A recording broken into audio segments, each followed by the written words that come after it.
Good evening. Welcome everyone to the Commission being held. My name is Councillor Margaret Ewins. Before we start the meeting, I have announcements to make. There is no planned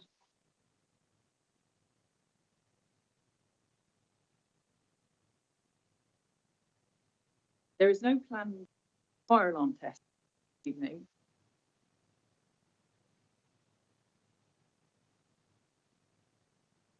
Better?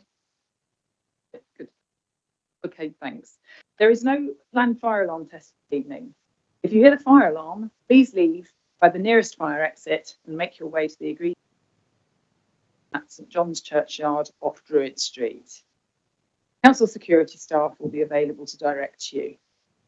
The public toilets are located off the main reception area. Please switch your mobile phone to silent whilst in the meeting. This meeting is being live streamed to the Southwark Council YouTube channel via Zoom platform. A recording of the meeting will also be viewable on YouTube after the meeting has ended. May I remind members, please, to raise your hand if you wish to speak, and please wait until I have given you permission to speak before. Members of the public are welcome to record, screenshot or tweet the public proceedings of the meeting. A copy of the Council's protocol for meeting and filming is available on the website. So moving on, do we have any? No, so I have received no apologies. Oh, sorry. Yes, I have received apologies from Councillor Hamish McCallum. Please, can voting members in the room, co-optees and the scrutiny project manager introduce yourself? And I'm going to start with Councillor Neil. I'm Councillor Neil, Vice Chair. Councillor Reginald Bula, Councillor. Use the Councillor Sabina Emanuel. Councillor Bethan Roberts. Anna Colligan, co-optee. Saville, co-optee. Julie Timbro. So can I take this opportunity to remind everybody to move?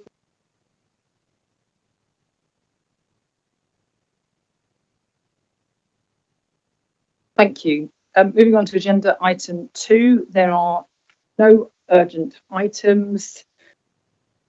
Agenda item 3, disclosure of interest and dispensation. Does any member wish to declare any interest or dispensation in respect of any item of business to be considered at this meeting? Thank you. Can we agree the minutes of the meeting held on the 27th of February 2025 as an accurate record? Thank you. So moving on to agenda number 5, agenda item number 5, which is Thames Water and Network Management. This item will focus on what more can be done to ensure that once Thames Water subcontractors have completed works, that the street is returned to the previous condition. Thames Water will attend online with officers from Network Management joining us in person. Can I ask Ian Law, please, who is Traffic Manager, to join us here? Thank you very much. So please can you introduce yourselves and provide an introduction to your work. And I'd be grateful if you could outline Thames Water's responsibilities and approach to returning the streetscape to the previous condition once work has been done. I'm going to move then sort of first to James Abbott, who is the Local Engagement Manager, Public Affairs at Thames Water, and Steve Dennard, who is the Regional Streetworks Manager for Thames Water, both online. Thank you.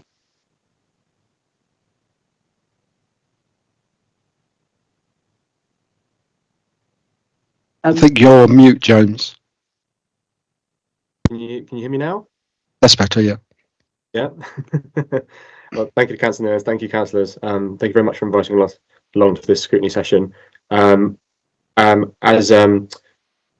Julie mentioned in previous emails exchanged, between us, I know that you wanted to bring us here today to discuss our processes for reinstatement and returning the road to its previous condition. I brought my colleague along with me, Steve Dennard, who could speak more to the process in detail. If that's all right, I'll just pass on to you, Steve. Yes, of course. So it's Steve Dennard. I'm the Regional Streetworks Manager for Thames Water for all of the South London area, Kent, Surrey and West Sussex. We've obviously within Thames Water, we've got various business units. We've got multiple reinstatement providers as well, but the process remains the same internally for all business units. With reference to the reinstatements, there's a statutory specification which we have to follow, which is a legal standard, and there's also statutory inspections that the council carry out on our reinstatements, post works, and obviously raise defects, etc. off of the back of that if there's any non-compliance is found. And currently our current position within the Borough of Southwark is going off of the latest data on Street Manager for the last 4 quarters of the previous financial year. We have a sort of around about a 6% failure rate on reinstatements, which is sort of reasonably good given in sort of the volume of works that we carry out within the borough is in excess of, I think it was just in excess of 1,600 permittable activities that we carried out last year. So the process that we use internally is once our works are completed, it's then passed over to our reinstatement providers for the backfill and reinstatement. And as previously mentioned, there's a legal standard, statutory standard that has to be followed for that. Permanent reinstatement does follow on pretty much immediately after that. The only caveat to that is a lot of the schemes that's put in over across the wider London area, including Southwark, there are some specialist materials that's actually used which are not readily available. And some of the lead-in times for ordering some of that material can be quite extensive. More recently, there's a certain Yorkstone that's used across London, and we've been told now there's a 48-week lead-in time to actually source the materials from the suppliers. So that's sort of the worst one that we've got at the moment. But with some of these sort of Chinese granite, that type of thing, that seems to be wider used, they're still not readily available to actually go out and purchase small numbers. We have to order it in large volumes from overseas, and it can take a while to actually arrive. So, I mean, the process that we've got seems to be working with the compliance levels that we're seeing within the borough. And obviously, if there's any examples that yourselves have got that you wish to forward on to us, if it's something that's causing some sort of aggravations to yourselves or the residents of Southwark, I'm more than happy to pick those up and look at those individual sort of jobs if you have any specific examples. Thank you very much. Ian, I don't know if there's anything you would like to sort of come in and add to that. Certainly. So just as an introduction, say my name's Ian Law. I'm the traffic manager for the borough and the person with the strategic responsibility for any temporary activations or activities on the highway through from utility companies around highways works, highways licensing activities, events and so forth. So if there's an activation on the highway, it'll go through one of my departments or other for the coordination and enforcement process. The legislation that Steve has referred to is under the New Road and Street Works Act, where there are specific codes of practice set out by the Department for Transport on how roads are excavated, signed, lighted and guarded for during the works and then reinstated. Code of practice is called Specification of Reinstatement Openings of Highway. I don't expect you all to remember that, but and there are specific rules within that legislation and timeframes within that legislation that the utility companies must adhere to. It's a statutory instrument, so they must adhere to it. But within there also, there are guidelines and obligations on the highway authority to which we must adhere to too, within the overarching act. And that relates to the inspection of the works. So previously, we could inspect as many, well, up to 10% of any category of works. That'd be live works following reinstatement and then up to 2 years after the reinstatement. So we could check the quality of the reinstatements. We still have that inspection criteria in place, But in 2023, there was a change to the legislation that placed the emphasis on performance-based inspections. So it gave a more incentive for the better performing utilities with less defects. They would receive or have less inspections carried out on their works. The poorer performing utilities would have higher percentage of inspections carried out of their works. The utility companies have to pay for these inspections, so there's a financial incentive there as well to improve on their reinstatements. The issue that Stephen was referring to in terms of the point from the works completing and the interim reinstatement, so not to the permanent standard, that is permissible for up to 6 months. So where you might see, and it's not ideal, but you may see it. You might see a slither of tarmac in a nice Chinese granite footway. I think that may ring a bell to some of you councillors, and certainly the chair. That is permissible within the legislation. And as Stephen mentioned, if there are delays in sourcing the materials from abroad, that then continues. And it would be unreasonable for any authority, it would be unreasonable for any authority to continue to defect those works because a utility company can't source those materials. There is no obligation on a utility company to source effectively not off the stock materials. They are permitted to provide and lay an alternative and suitable alternative in agreement with the Highway Authority. However, if materials are available but they have a delayed delivery date, then that is something that we have to give consideration to. So I think that's where we're seeing the interim reinstatements for longer periods than would be ideal. If it isn't down to specialist materials, then quite rightly, the council can defect these works as a fiscal penalty on the utility company for failing to reinstate to that permanent standard, where they are given 2 options to reinstate. We inspect it, they haven't. We inspect it again, they still haven't re-inspected. So there are fiscal penalties there. Then that goes into an escalation process whereby, should the council choose to, we can carry out that reinstatement ourselves and charge it back. There are operational issues with that in terms of resourcing and costing, because to reclaim all of that, then you start getting into mediation and arbitration. And it's, with respect to utility companies, it's not in their interest to just roll over and say, yes, here's the money, thank you for doing our work for us. So that's also a prolonged issue in getting that trench reinstated to that permanent state standard with that original material. So that's just a flavour of the issues that we see. If I can speak to the wider issue with this nationally, I'm part of an organisation called JAG UK. I sit on the board, and that's the Joint Authority Group for the United Kingdom. So we represent every highway authority in the UK. I'm also, there's the second organisation, is the organisation called HAUC, H-A-U-C, which is the Highway Authority and Utility Committee. And I'm the co-chair for HAUC England.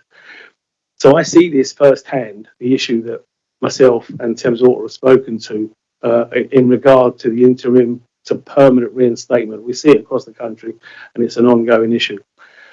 So it's the general performance that JAG UK and both HAUC England, both sides of the table at HAUC England, the utilities and the highway authorities, are pressing for improvement to the extent where recently the House of Parliament and a specific member for Brentford and Isleworth has raised a Transport Select Committee call for evidence. The third hearing was today, coincidentally, where the Minister for the Future of Roads and the Deputy Director for the Transport at the DFT gave evidence, and they were specifically speaking to these issues around the quality of the reinstatement, the time it takes to get the reinstatement from the interim to the permanent, and sometimes the condition of the permanent. So we're expecting the report back from the call for evidence, the 3 sessions for the call for evidence, around October time. Hopefully that will then guide any future changes to legislation And it's a wide-reaching call for evidence right across the whole streetworks industry. So that it's just to give you a speak to the scale of the issue, and it's not just being a Southwark issue. It's a London issue, and it's an England issue, but more widely, it's a UK issue. So that really gives you a flavour of where we are. Thank you very much to Steve and Ian. I don't know if there's anything you wanted to add there, James, or that. I don't want to put you on the spot. It's fine if not. I just wanted to give you the opportunity. Fine. No, thank you very much. And that does set a flavour. And obviously, I know that you and I have corresponded many a time on concerns that I've had in my own ward about sadly very poor reinstatement. Do members have any questions, please? I'm going to ask. I mean, yes, I could name particular sites in the borough. Obviously, I know the ones in my own ward very well. There is, what I understand is an interim repair that's taken place on Liverpool Grove, where the council obviously had invested in very nice stone, and then it's had to be dug up, and it now has a tarmac scar across it. Now, I was very pleased to see that was interim, but I suppose it's a little bit of an alarm to hear that could take 6 months. I appreciate the issue with getting hold of materials. I wonder whether there is anything that we could do when we carry out these increasing numbers of public realm projects to maybe keep back some of the materials that can be used in the event of having been dug up. Certainly, it's a question that I can ask of the Highways Department and the group manager for these projects. But obviously, there's a cost implication there because you're sitting on dead stock, and some of these materials that we're using, they're not cheap. And we've got the issue of obviously the storage of them as well. But it's certainly a question I can take back to Highways. Yeah. Can I ask as well, sort of in terms of inspection? So there is a sense sometimes that repair takes place, and councillors will get all sorts of emails from constituents about problematic repairs. I mean, again, my best knowledge, of course, is one in my ward, which I think took about 3 years to be repaired. I mean, I don't know, Steve, if you have any sort of comments on that and how you approach the issue of making sure, firstly, that the repairs that have been carried out are fit for purpose, and then the speed with which you respond to notification that they're not. I mean, Ian, do you want to? Yeah, Chair, if you could just jump in there before Steve. If I could just explain the inspection process.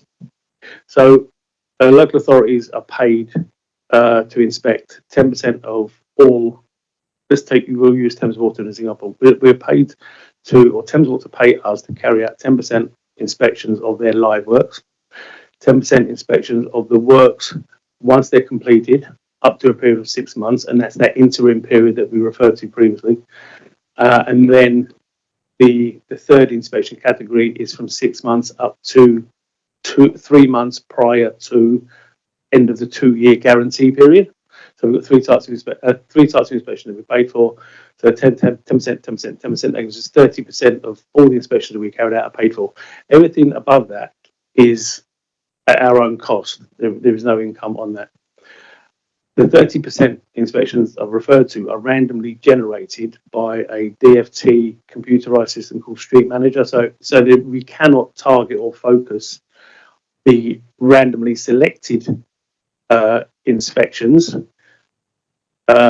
purely so we're not targeting utilities. Outside of that, we can carry out additional inspections where we may be concerned about some reinstatement qualities. That's the A, B's and C's. We also carry out a third type of inspection, and that's Section 74 inspection. So that's to ensure that the works are complete on the day they say they're going to complete, and that nothing is left on site. If things are left on site beyond that final day, again, there are fiscal penalties.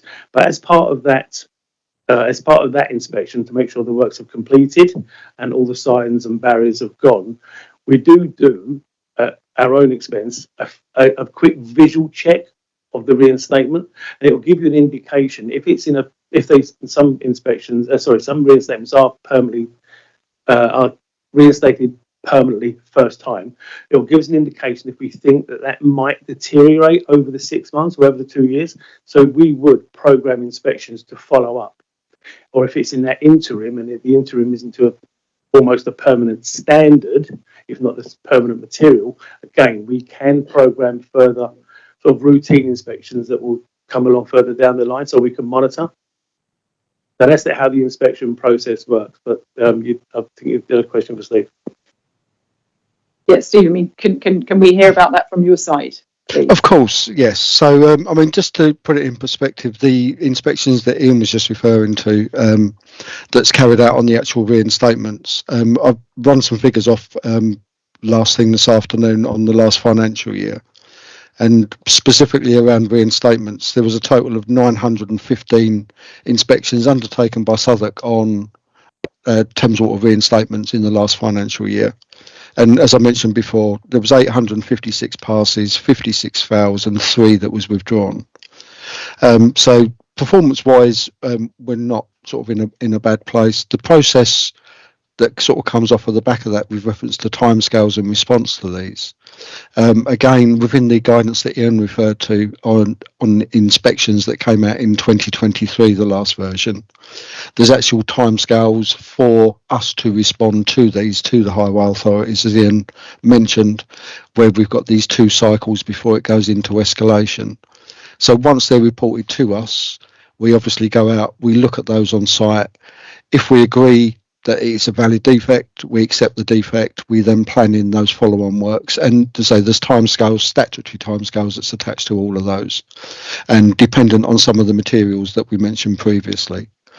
There's also a sort of an avenue in there that if we look at the site, we don't agree that it's a defect, we can dispute the defect, and we arrange a joint site inspection between our representative and a representative from Southwark, where they will meet on site, discuss what's there, and agree on a way forward with it, that it's either withdrawn or we agree that there is further works that's carried out, and the scope of those works is something that's agreed at that meeting. So there's a lot around the inspections and the defects that's actually got statutory timescales attached to it, which is sort of monitored with further penalties, etc., that can come off the back of it.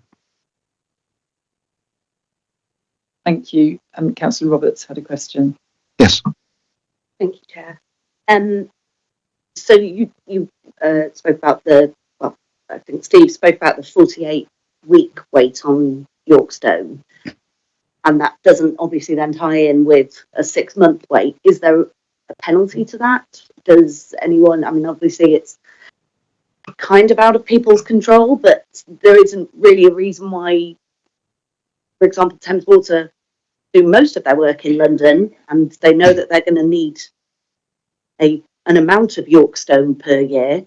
There isn't really any reason I couldn't see that financial, but you know, I think Thames Water make enough money to pay for a little storage unit for some Yorkstone. So that was my first question, if there's a financial penalty for waiting longer than 6 months. It was also mentioned about signs and fences coming down after works. I'm actually using, again, as Chair has, using an example from my ward, where the signs and fences went up before Thames Water actually informed the council that they were going to need to do emergency works. Is there any kind of recourse for that? Is there any way we can come back on that? Thank you, Councillor. If I pick up on your second question in terms of the any fiscal penalties for setting up sites in advance of works commencing. Utility companies have a statutory right to undertake works on their apparatus, but specifically with emergency works can commence anything up to 2 hours in advance of notifying the council, and that's actually beginning the excavation. If they feel there's a need for securing the road space to repair a broken main where we have traffic issues or parked cars, then I think that's a sensible approach to take in terms of emergency works. Where they're planned works, I don't think it is reasonable for any highway to be occupied in advance of notifying the council or in advance of the start and commencement date of those works. Again, that's something that's been picked up in the meetings that we've been having with the DOT, and it was also part of the one of the issues within the call for evidence in the Transport Select Committee. So that is an issue for us, and it's something we shouldn't tolerate and won't tolerate. There are fiscal penalties for works that overrun that are not agreed, and some of those fines are substantial, and they can run into tens and tens of thousands. But to answer your question, in advance for emergency works, possibly encourage it, but not days and days in advance, because then you move into the realms of planned. But certainly for immediate emergency works, we wouldn't condone that. I think your first question was in regard to the storage of materials, wasn't it? If I could just very quickly pick up on that.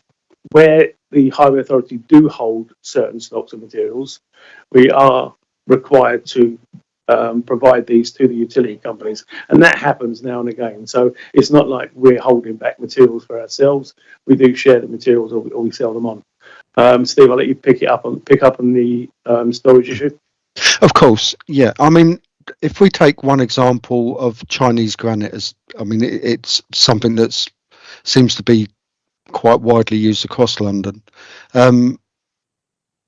Because of the name of it, it sounds like it's just one material. Unfortunately, Chinese granite across London comes in, I think it's 12 or 14 different colours, shades, textures, and there's quite a wide range of just that material. Yorkstone, there's numerous different types of Yorkstone depending on which quarries they come from. And there's more recently a Portuguese granite that a council in South London has decided they're going to use for a scheme that they've got upcoming, which again is a new type of granite that's coming on the scene. So there's quite a wide range of types of materials and colours of materials that you would need to have. So storing a sort of an ongoing stock of those is very difficult for sort of room wise within the depots that we've got, because we say it's the same with the council. We've only got limited space to store the various materials, and it is very difficult with the changing landscape of what's being put in, where it's being used.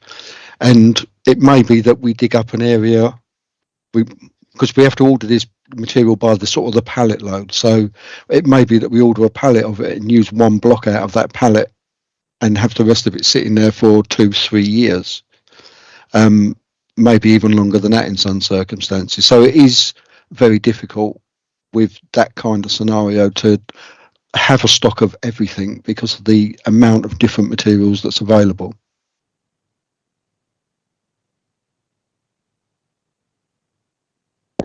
Thanks for that. I mean, I do also wonder if there's any way that we can reuse some of this material. Is this, is it just, getting a jackhammer in and taking it out as quick as we can, or is there a better way of us reusing that material? And No, no. Sorry, do you mind if I jump in on that question, because that was also going to be something that I think I already mentioned, funnily enough, Liverpool Grove. Here's one I prepared earlier, and I understand from somebody who actually saw the commencement of the works that the stone that was removed was chucked in a skip. Yeah. Now, I don't know, and I would love to think that the skip took it away and stored it somewhere nicely, but given that the tarmac scar is still very much in evidence, it appears that isn't the case. And I don't know whether there's a sort of,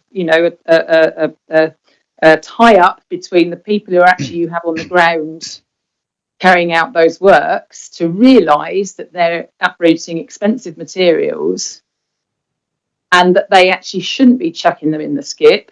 They should be putting them on one side and doing their best to reuse them afterwards. And do you think that is something that, is working on your side? Because it doesn't seem to be. Yeah, I mean, it is something that we do have in place. I mean, alongside the inspections that myself and Ian have already mentioned, we've got internal inspections that's carried out on our own works, and we've got an external contractor that we use to do inspections as well. And part of that is the reuse of materials that comes out of the ground. The unfortunate part is that with some of these areas with the Chinese granite, that type of thing, because they're set on a wet material, trying to remove those without damaging them is very difficult, because the material that they're set in is pretty much concrete. So if you try and put a jackhammer in there to try and remove those, inevitably some of those blocks do get damaged. So where we can reuse the blocks, obviously we do. We take those back to the depot, we order in the additional ones that we need in order to complete the reinstatement, then we come back and do that afterwards. But it's not always possible. There is equipment and that we have got that for lifting some of the York stone, because that's you can have, for some of the slabs, it's like a suction cup that you can put on top so you can lift those out. But say it's not always possible to reuse it. Where we can, we do, because of, obviously, as with everybody else, cost is a major factor in any business. So where we can cut those costs and reuse the existing material, we do. But it is not always possible due to the construction methods of those materials being laid in the first instance. Thank you, Chair. Where if we were to see evidence of materials being damaged without any consideration to possibly being reused in the future, either on other works or in those specific works, we would have no hesitation in using all the powers within the legislation that we're bound to, in continually defecting these works, and if it was for 6 months or 12 months until they were replaced. But as Steve alludes to, and it is unfortunate, a lot of the new granite materials that are laid are what we call bound, and it prevents water egress, so we don't get sinking and so forth. And that's that wet concrete that Steve refers to, that they're bound onto, and it is extremely difficult to remove them. However, as I say, if we found and we had evidence ourselves that they were undamaged but not reused, we'd use everything in our powers to issue every fiscal penalty we could for the duration of those works until they were permanently reinstated. Thank you very much. I mean, I think as we've already said, obviously increasingly, I'm sure this case across London, but certainly in Southwark with our Streets to People strategy, we've got all sorts of projects going on like this, and I think maybe they need to be. I mean, there's a design issue that should be designed with that in mind as well, but certainly also to send that message out to the utility companies that the expectation to reuse, I think, would be really useful. Councillor Popola, you wanted to ask a question? Chair Sharon, and I've got a quick one. So prior to works starting, I assume that there is a short walkabout opposite than the various utility companies now. Because what I was trying to allude to, that if a site is known, material in that site is, wouldn't it be best to, if the material isn't available, order it and then work will commence when they do come in, rather than there being a lag time of 6, 12, 24 months, which will cause delay, issues, problems, and of course fine service. Certainly.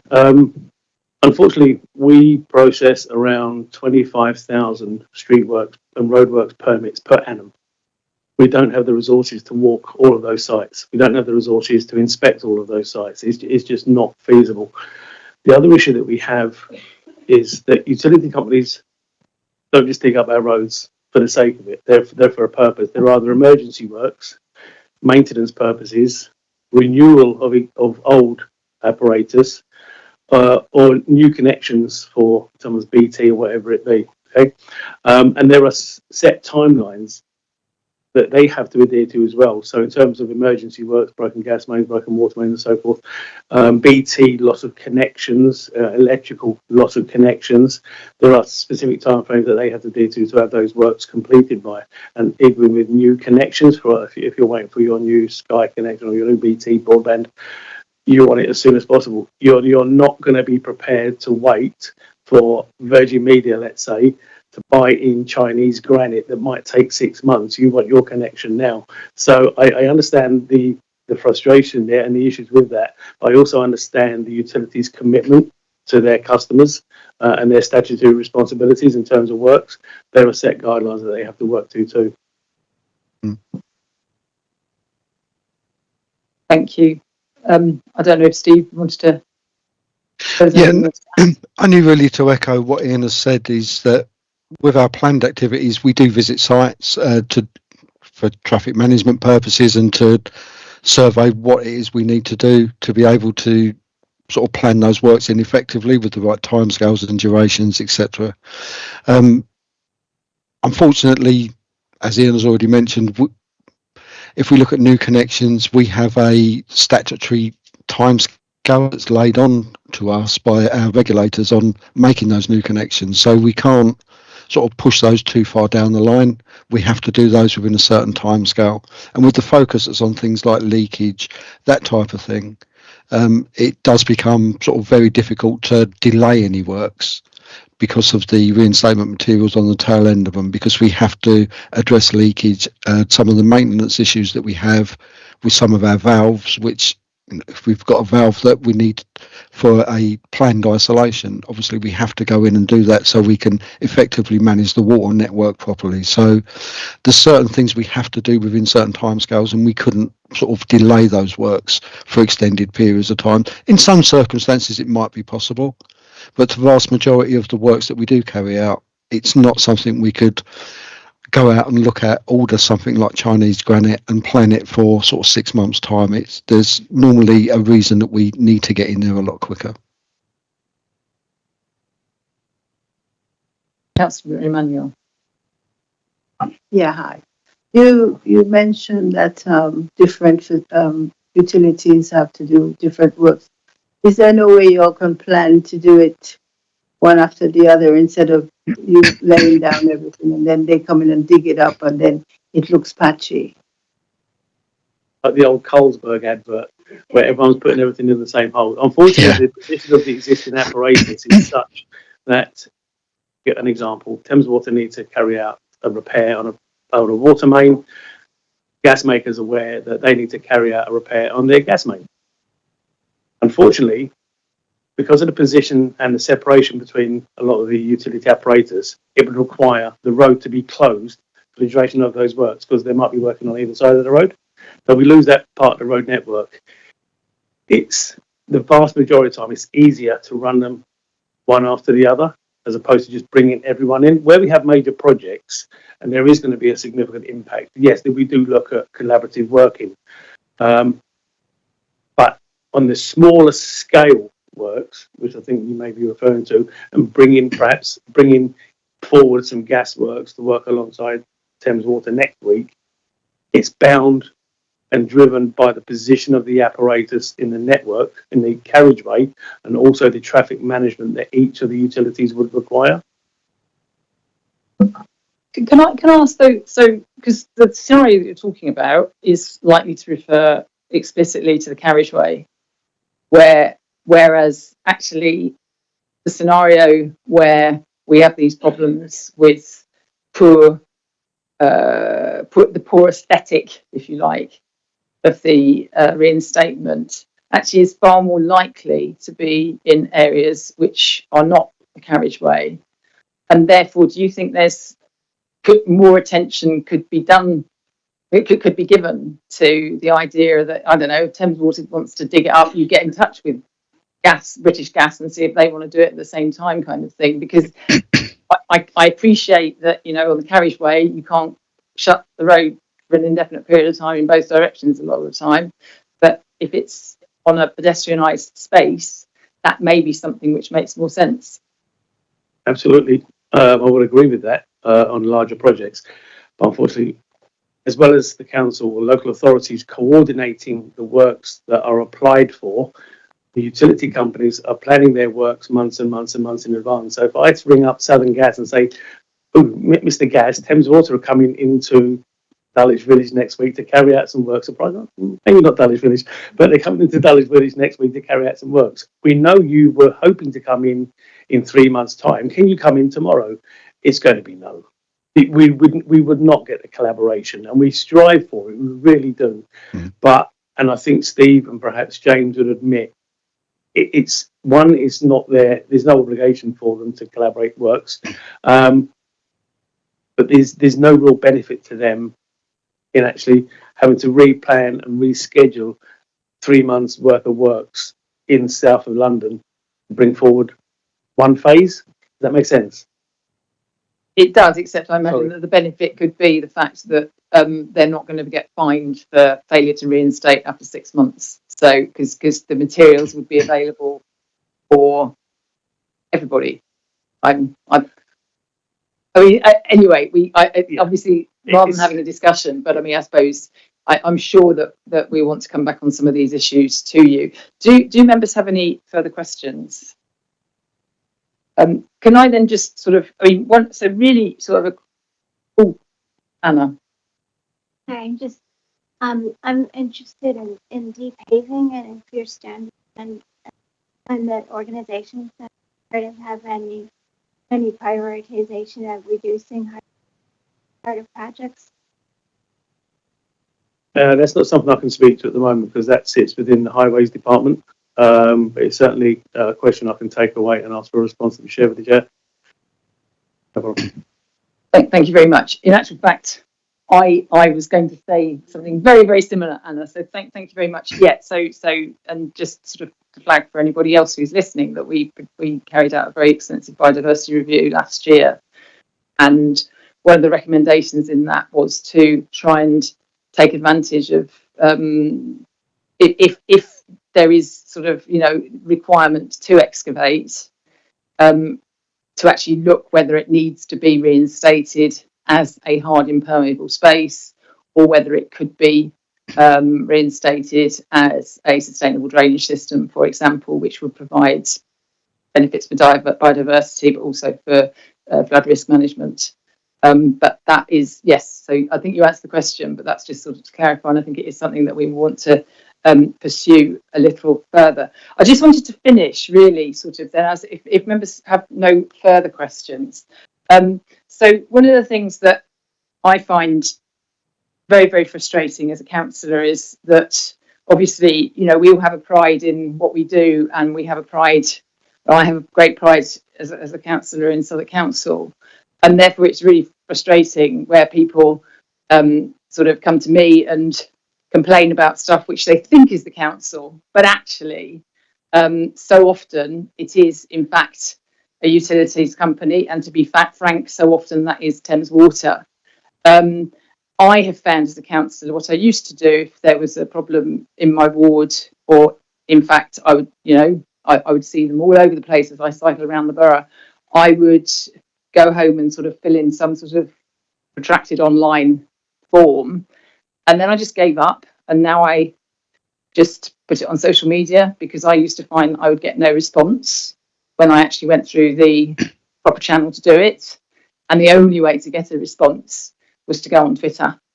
And I mean, I don't know if you have any comments on that, and maybe that's one also for you, James, because it's actually quite unsatisfactory, and it does sort of, you know, and where reinstatement has been quite poor, you know, again, people will complain to the council.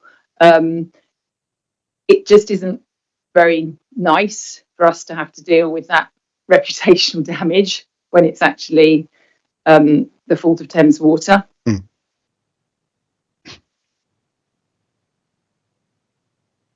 I don't know if you want to come back on that. No, you're absolutely right.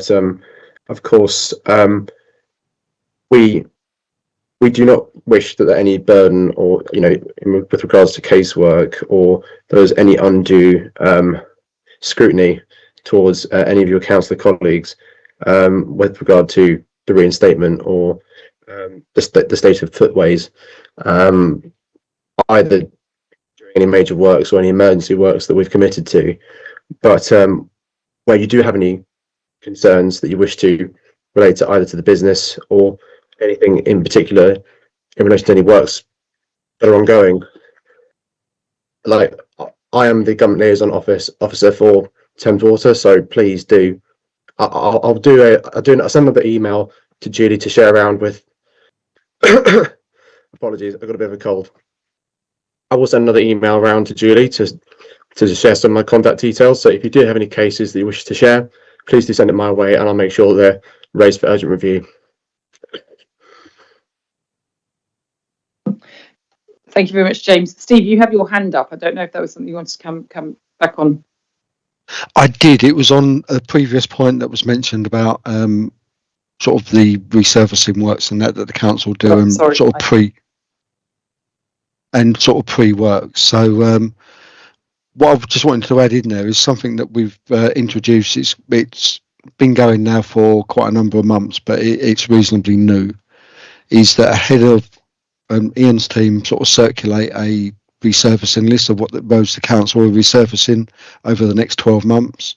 Ahead of those dates, we actually get an external party to go out to view all of our assets to make sure there's nothing that needs doing. There's no sort of frames and covers that are damaged that are going to need to be done sort of a couple of months after you've gone and resurfaced the road. So we've got a regime in place where these roads are visited ahead of resurfacing, just to make sure that there is nothing that needs doing, so we can get those works scheduled, so we're not coming in sort of reasonably quickly afterwards. And we're looking at there's obviously a section 58 that's put on the road which prevents us from digging those up straight away afterwards. So the incentive's there for us to bring works forward to avoid those newly resurfaced roads for a specified number of time, depending on the type of resurfacing that's done.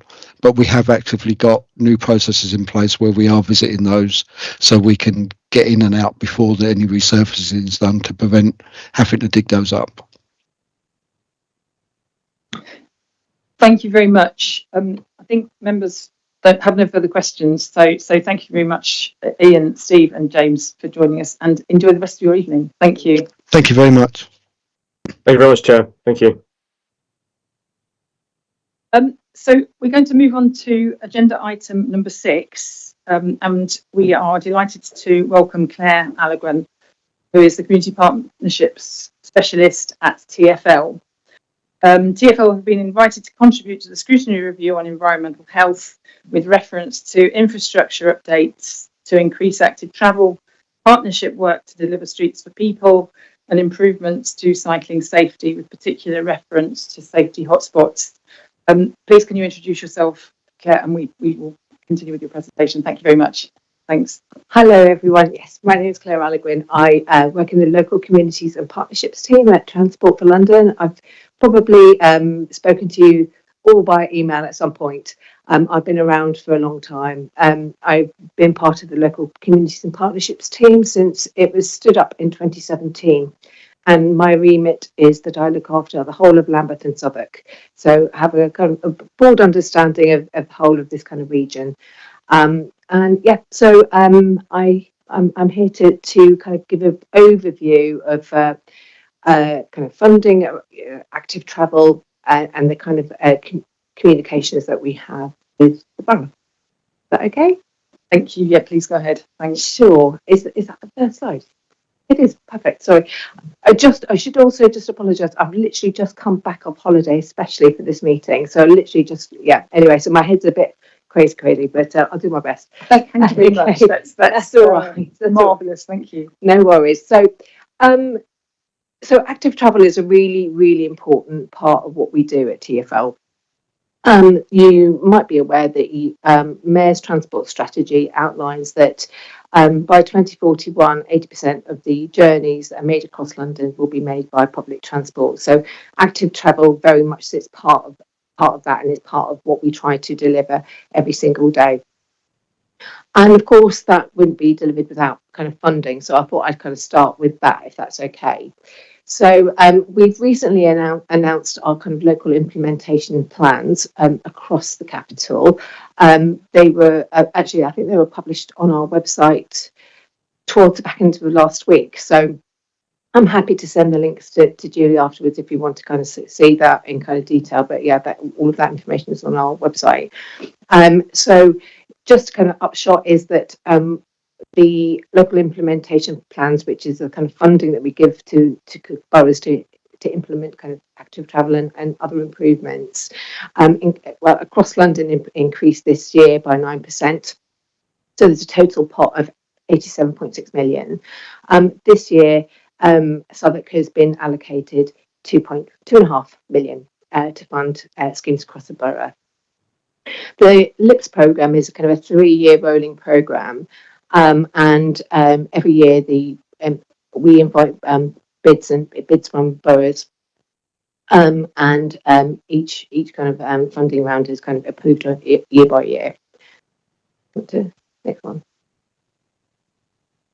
So just to kind of give you a flavour of what we've kind of delivered across kind of London in terms of active travel.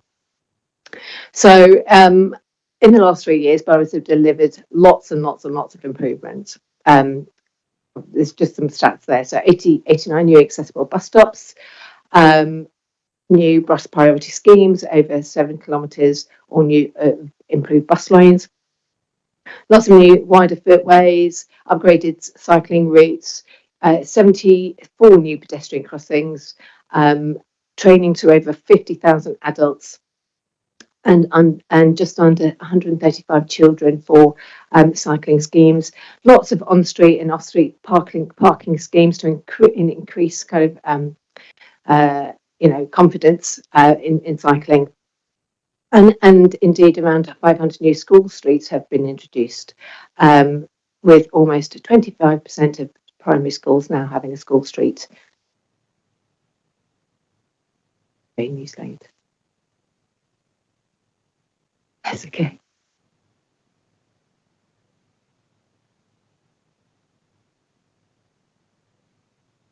Oh,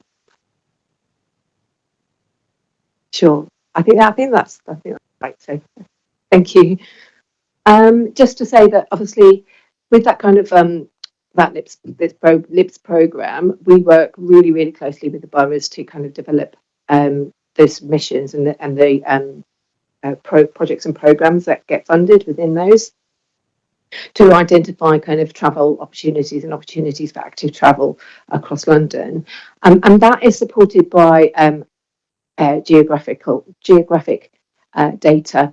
One of the questions that was asked of me is there kind of hotspots that we look at, and indeed that there are, but we have, it's actually available on our website, and I'll make sure that I send the details to Julie. But what we do have is published on our website is kind of information of casualties across London. So you can kind of literally kind of go in and filter and find out information on casualties within a particular borough. So that information is actually available to the public. It's published on our website. So with that data, we would work with boroughs to kind of help to identify opportunities for walking and cycling and other active travel schemes. And yes, so in terms of the kind of LIP funding process, that we ask that it's all kind of evidence-based, and that those kind of outcomes can be proven before we kind of approve any funding. But can we go back on? Sorry, it's all right. But just to kind of obviously say, kind of obviously it is about making an impact, and that's where the evidence base comes in.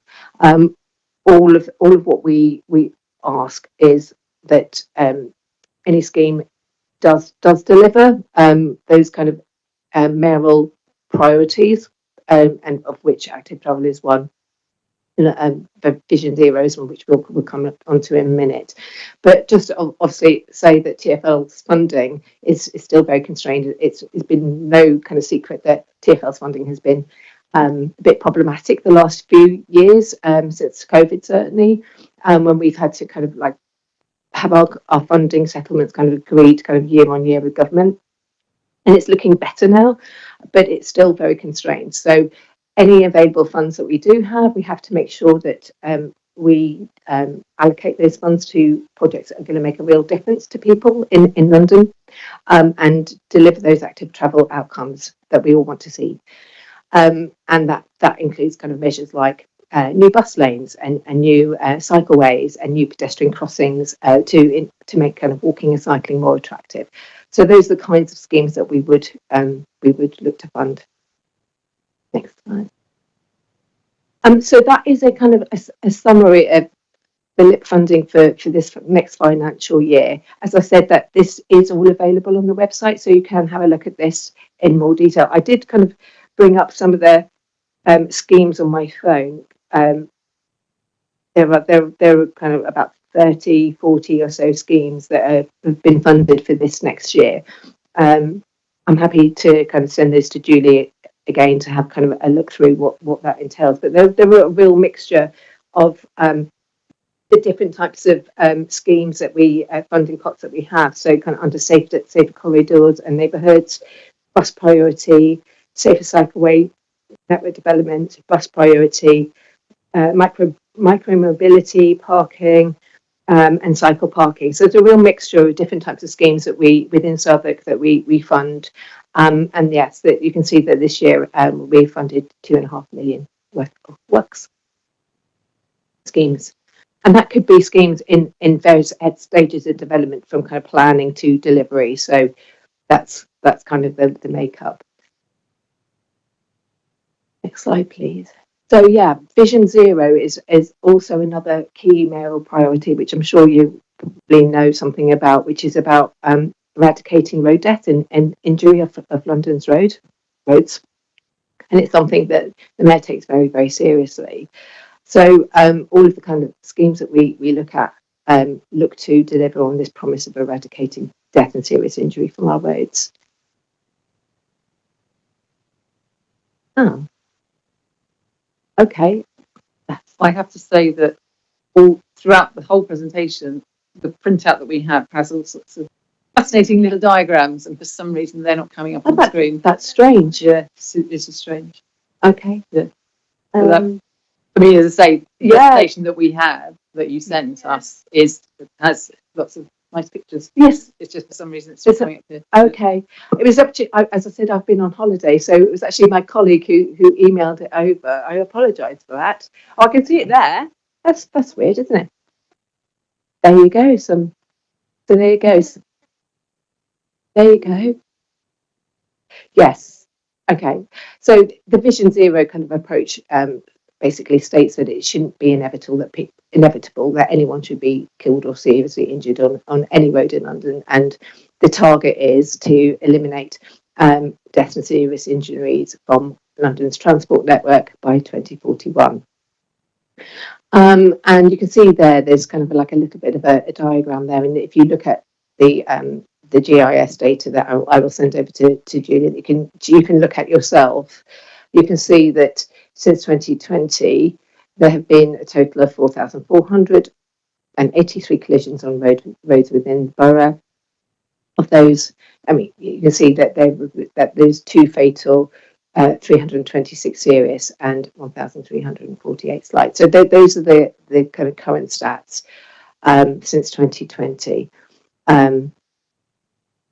But as I said, what we do as a transport authority is work very closely with all of our boroughs to make sure that we are addressing those casualties and putting in changes to the road network to kind of bring down those stats, and that includes things like 20-mile-an-hour zones, putting in pedestrian crossings where there is a demand for them. Those are the kinds of things to stop people kind of crossing in the middle of the street where they shouldn't be.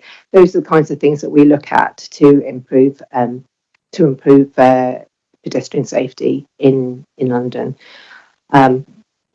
So that's Vision Zero. And in terms of kind of collaboration with boroughs, I mean, Southwark, we have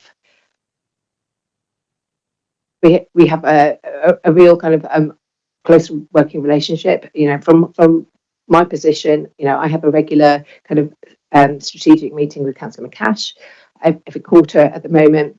There have been other kind of more strategic plans looking at your Streets of the People priorities that have happened with Will Norman, the Walking and Cycling Commissioner, and there's been a kind of work stream that we've been looking at about prioritising things that are important to Southwark to try and get some of the schemes in that you really want to see, you know, and prioritising those. So, and then there's, you know, ongoing kind of working groups and ongoing discussions that we, you know, as to local authorities or, you know, transport authorities, we would have an ongoing working relationship. But those are the two kind of things that, off the top of my head, I think are kind of really key things that we, in terms of kind of collaborative working on active travel, that I can show you, talk and demonstrate the kind of commitment that we have to working with boroughs and particularly Southwark.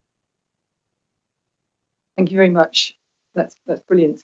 Can I wanted to ask a question about the Vision Zero strategy.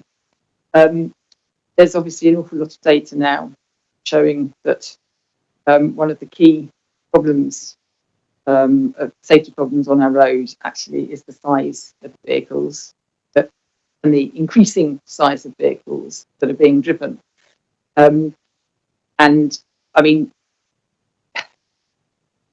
I occasionally have conversations with people in my ward. They will should complain to the car manufacturers, and obviously, you know, although Southwark Council is very big and powerful, we're not quite that big and powerful. But it does seem that, you know, sort of, I don't know, in terms of how the mayor views this, because I mean there are, you know, you can look at taxation of vehicles. You can look at one thing which I know has happened in Paris is that parking charges for SUVs have been dramatically increased, and then so we can address it sort of on the receiving end, I suppose. But ideally, you know, you'd want to be able to put pressure on the manufacturers themselves. I mean, maybe taking steps like those would put pressure on the manufacturers. Is there sort of work going on in TfL? What is the mayor thinking about this thing?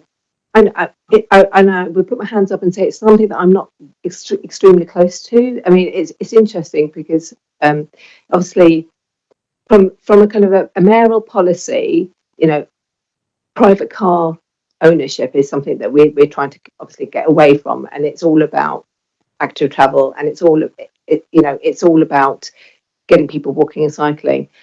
In terms of the kind of size of the vehicles, it's not something that I know a huge amount. Obviously, that, you know, I did hear the other day that something like the average size of these cars are getting bigger, like 2 centimeters every single year or something crazy like that. And I was thinking, gosh, that is mad. But I think it's. I think the figure that I've heard is that it's over the past 30 years, 40 centimeters. Is it? Gosh, that is huge, massive.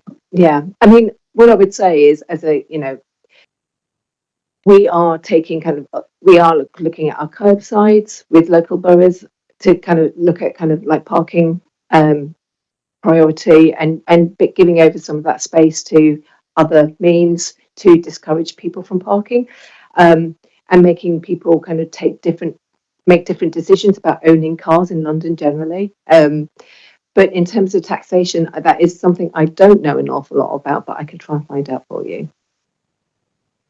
Thank you. I think it's a good thing to have that discussion and focus on that as much as possible. Simon. Thank you. I'd like to follow up on Vision Zero, if I may, because we've had discussions in Southwark, and the number of KSIs in Southwark gone up from 168 years ago to last year was 195. So, working in industry, if we sort of saw numbers like that, there would be red flashing lights, and somebody would be doing a survey on what we're going to do about it. The broader picture is here. you talk about the numbers of KSIs. What's the follow-up to when there's a serious incident or fatality? I could talk about Borough Junction, for example, our Station Junction, where there was 2 KSIs there about 18 months ago.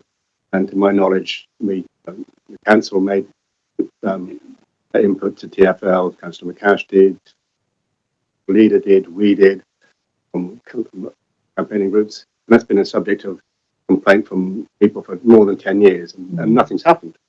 Similarly, there was fatality against Lambeth, I know you do Lambeth as well, on Brixton Road in Lambeth last autumn. And the community got up in arms about that, but I've seen nothing happen. Right, so I see the incidents, I don't see anything happen, and I'm really interested in what happens after these incidents. What is the follow-up? What changes? How can we get involved? Yeah, it's a lot more complex than you kind of think it might be. So I think the initial kind of thing that happens is that if there has been a serious incident, it is actually the police that investigate in the first instance.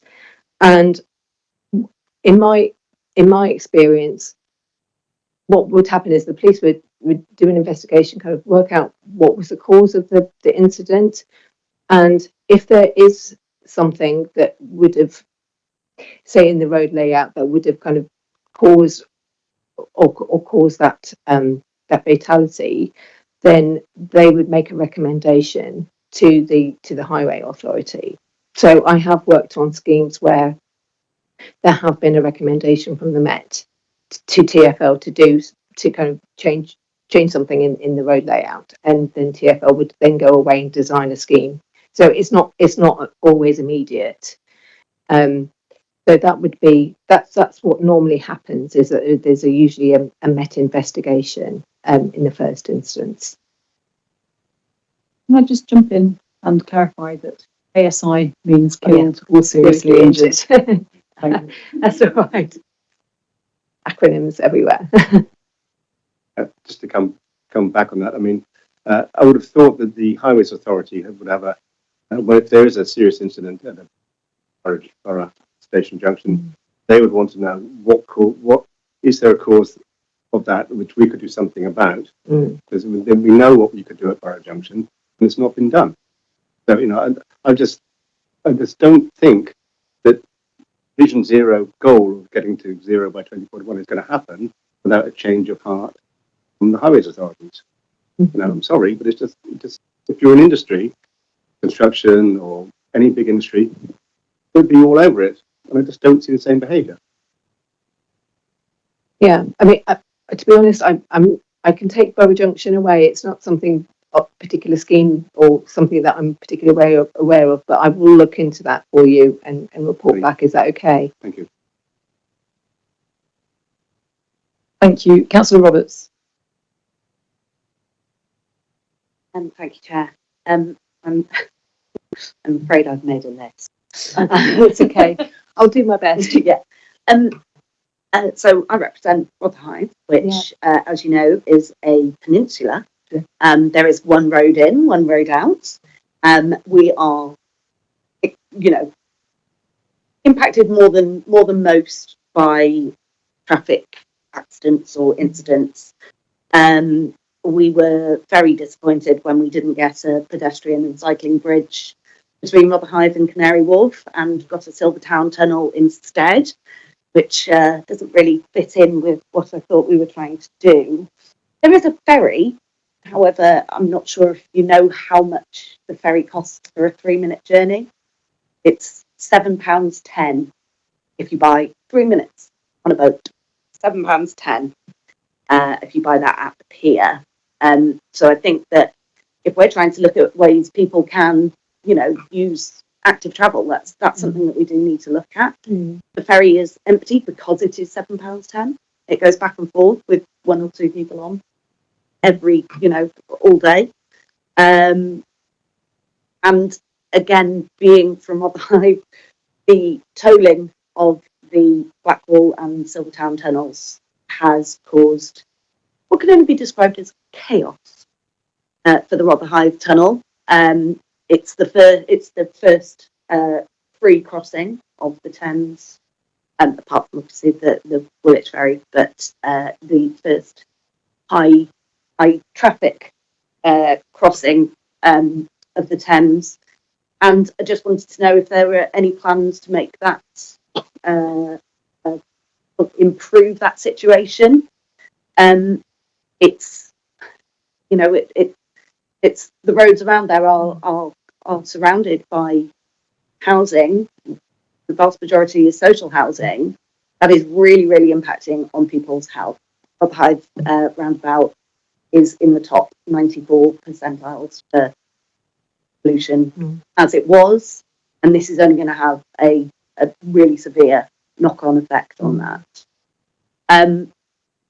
We do also have a cycleway, which very welcome to have the cycleway.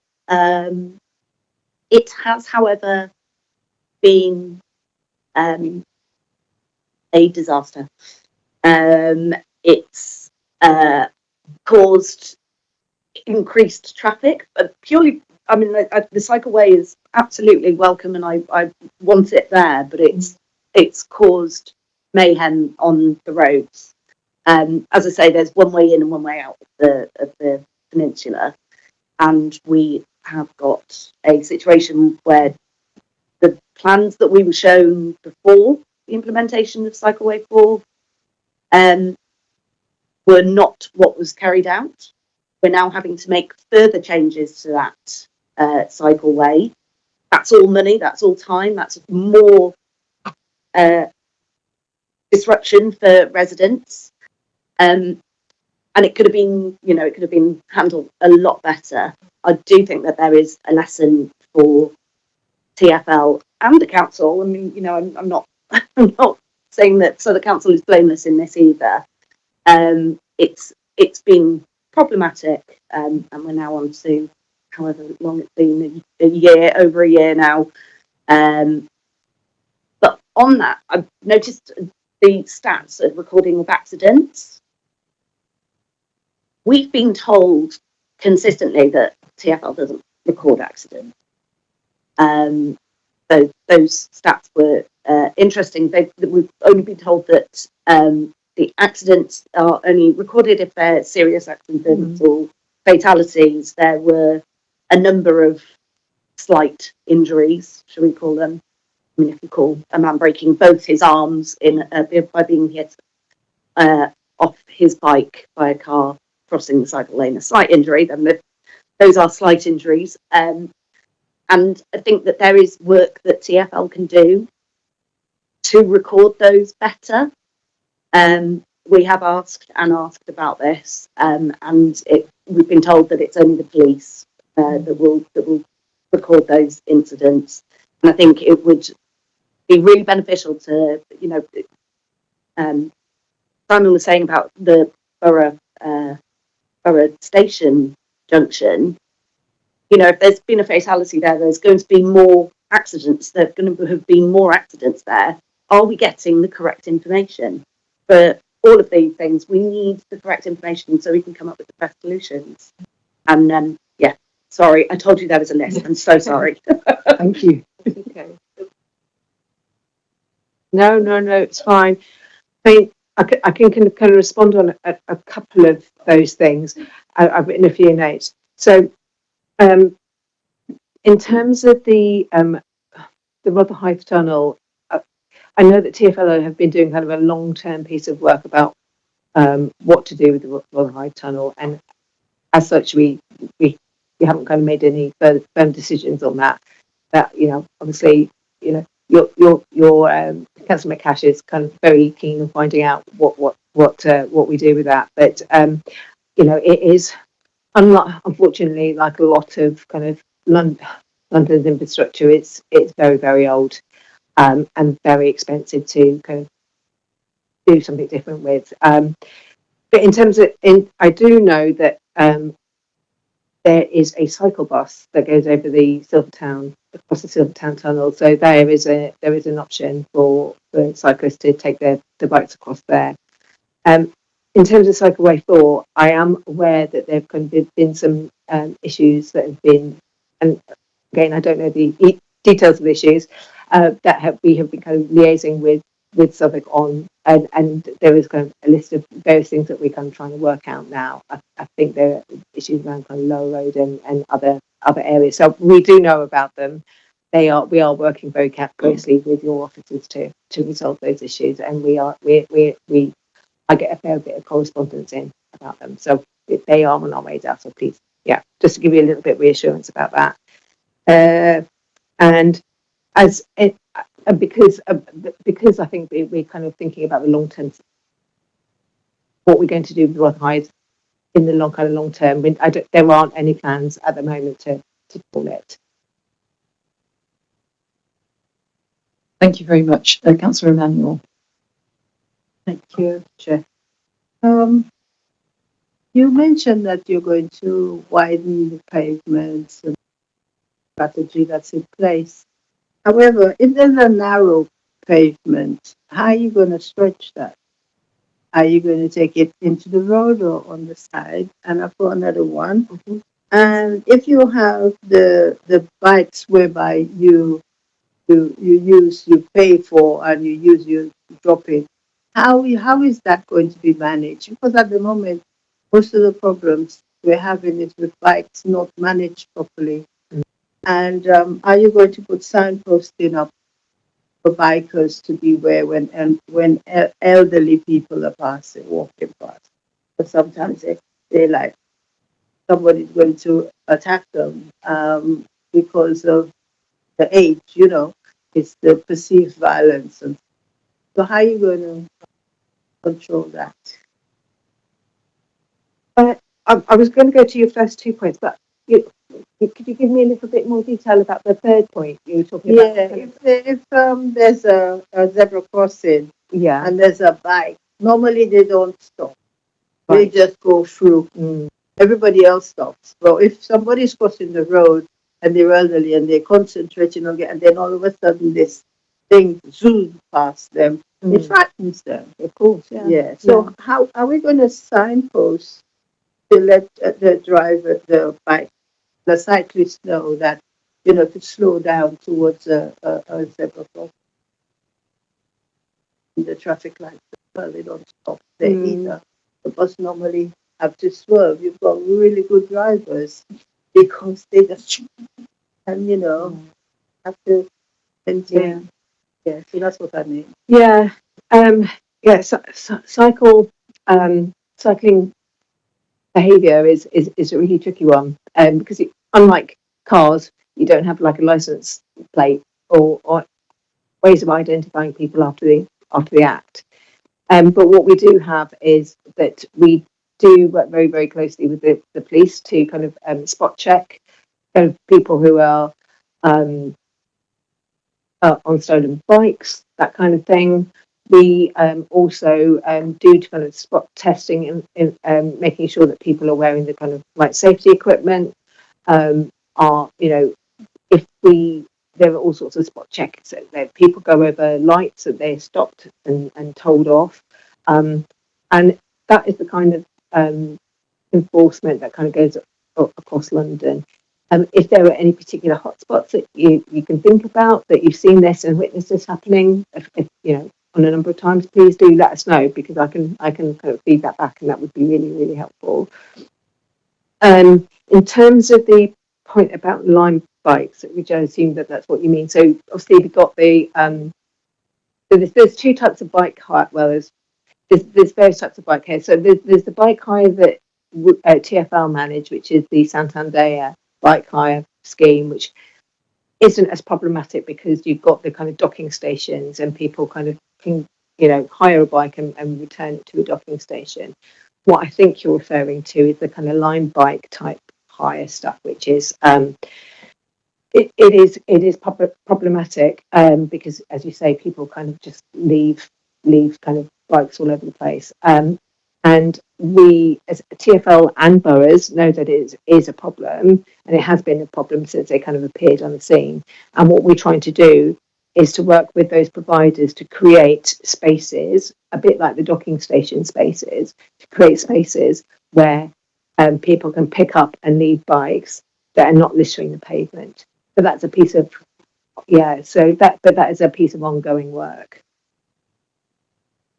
Yeah. Oh, and your last point about what pavement widening. So where there is, it's not always cut. It really does depend on the situation and the case by case scenario. So if you've got kind of a narrow pavement, but and it's kind of really condensed, and people, obviously there is a possibility to extend it, but obviously there's going to be a payoff, or there is a what's the word I'm looking for? Holiday head on. There is a compromise to be made elsewhere, because if you're obviously creating more pavement, then you're going to have to take the space from elsewhere. So if there is, we would, where we TfL widen pavements, we would kind of assess the kind of road network to see if we can take space from the road. There might be an opportunity to kind of take space, in very small examples, there are opportunities to take spaces from gardens and private land, depending, but obviously that costs lots of money. Again, I go back to the point that, unfortunately or fortunately, London is a medieval city, and it was built for, the road network was built at a time where, you didn't have the kind of levels of traffic and demands on it that we currently see, and it's a consistent balancing act. But we do provide more pavements where we can, and certainly throughout COVID, we had these kind of experimental schemes that we put in conjunction with boroughs. We put them all across London to create more spaces and pedestrian spaces, and most of them, the majority of them, have stayed. I did more pedestrian space.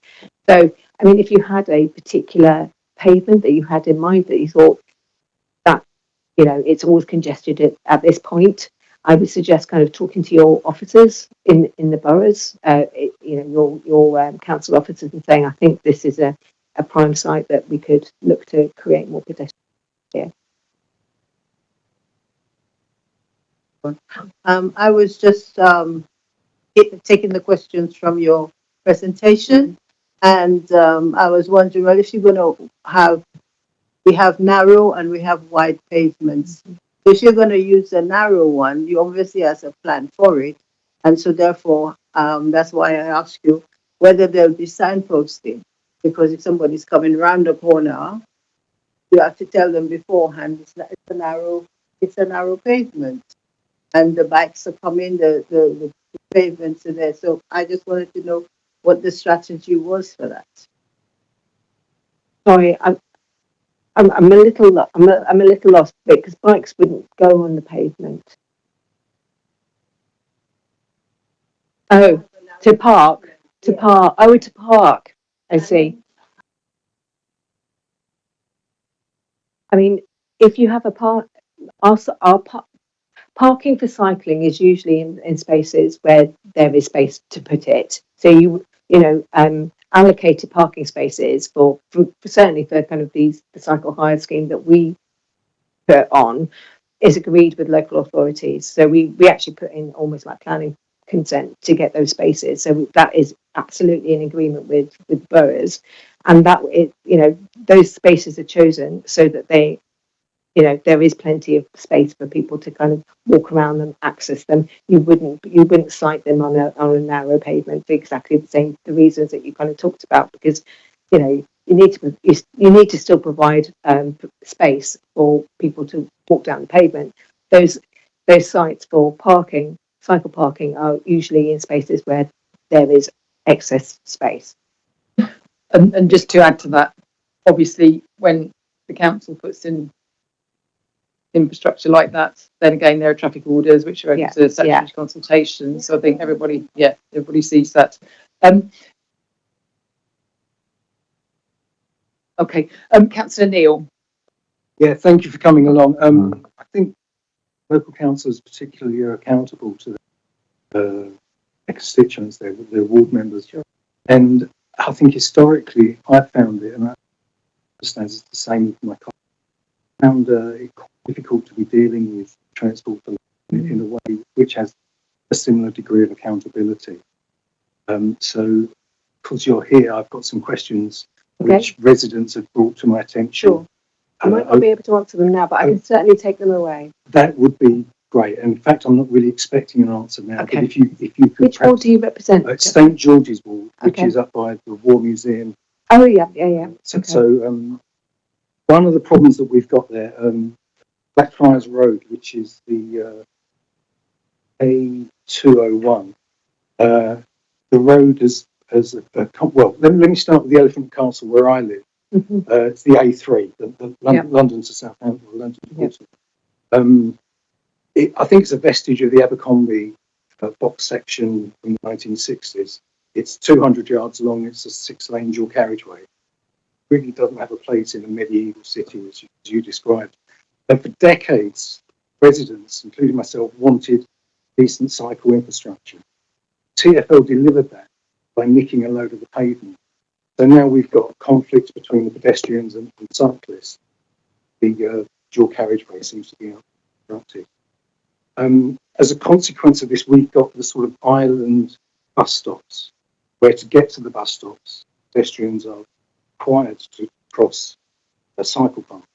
Similar situation in Blackfriars Road, 201. I appreciate that London is a compromise.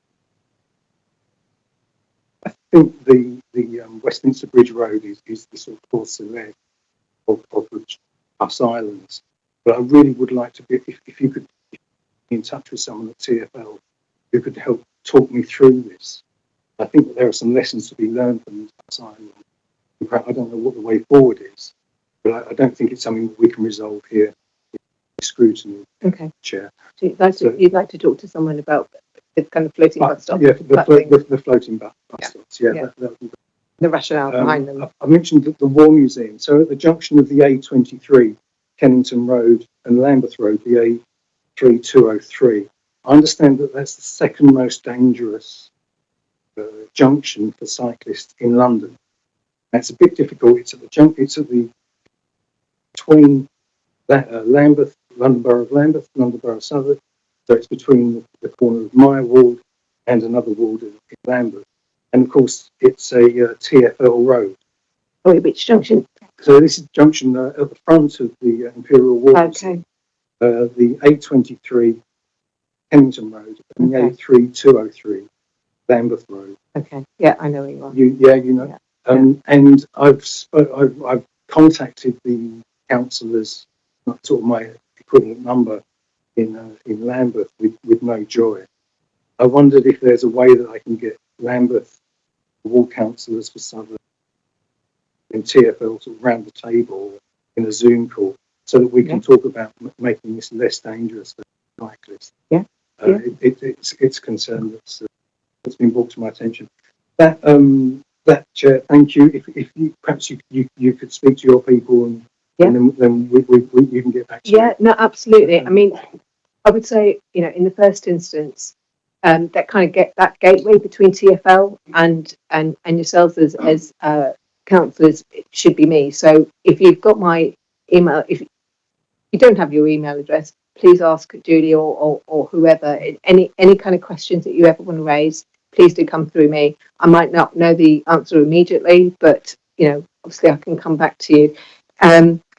In terms of kind of getting kind of a meeting with your colleagues in Lambeth in terms of your ward councils, I can certainly kind of take that away and ask them.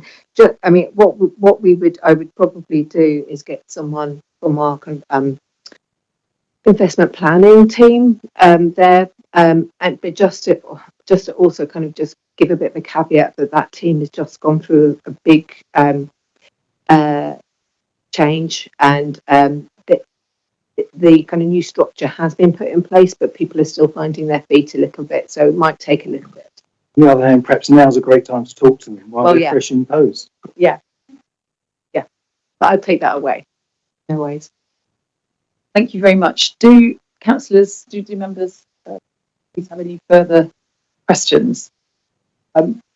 Thank you. No I was actually just going to do another one in myself. Sure. So and again, I think so. Obviously, as members of the commission, we all have our own wards in mind.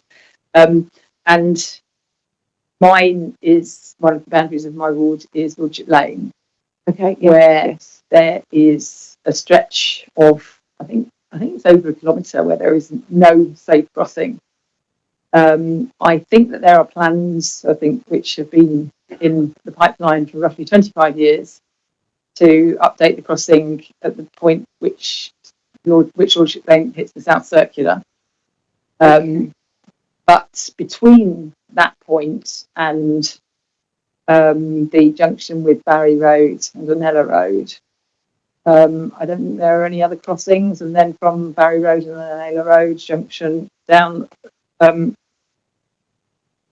the more northerly stretch of Lordship Lane, again, there aren't any safe crossings. As councillors, we have a lot of residents will approach us about those issues. It's not the TfL road. Mm-hmm. Obviously, there is, I don't know.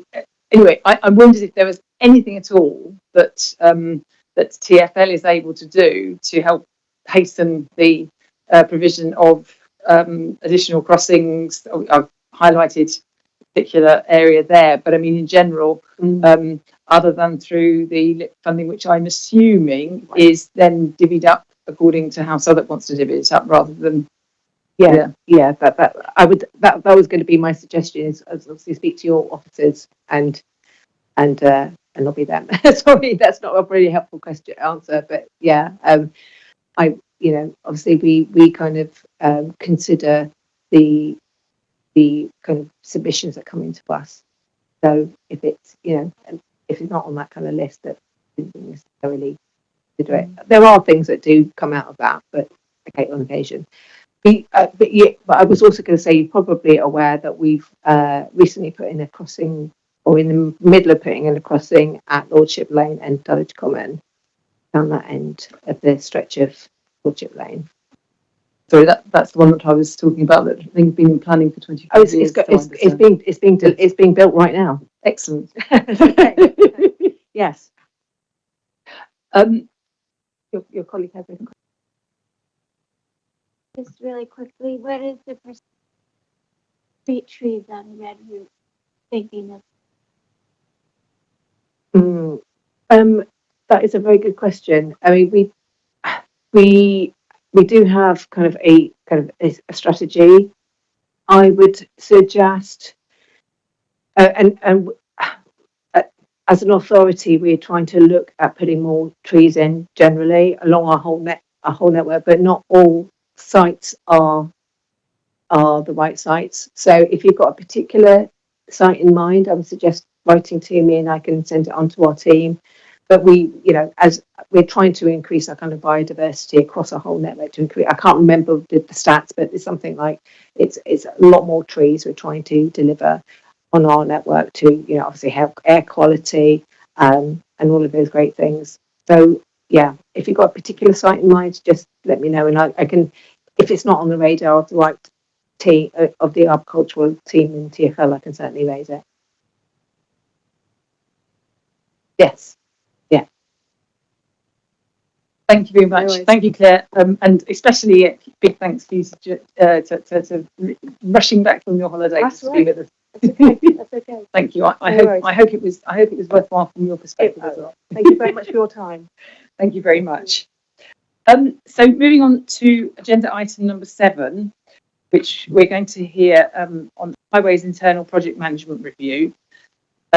We are being joined by Matt Clubb, who is Director of Environment. Can I ask you please to introduce yourself and take it away with this presentation? Thank you.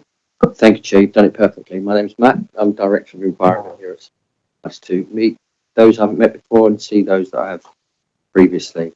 So this presentation is at the request of the Chair, just to update you all on the review of the Highway Service. So this, if we go to the next slide, thanks. So I just wanted to remind everybody, and you've heard from Claire from TfL, you've heard from some of our utilities companies, but here's the responsibilities of our Highway Service. So there's a number of statutory duties that we have in various acts. We have asset plans. We have programs and projects which you've started to discuss with TfL that we manage. Councillor Newens mentioned our Streets for People strategy and our delivery plan that was agreed at Cabinet in January. And so there's just the wide range of responsibilities that our highway service have. So the concept that it's about highways maintenance and tarmacking, that shows the number of different functions that we carry out. Next slide, please.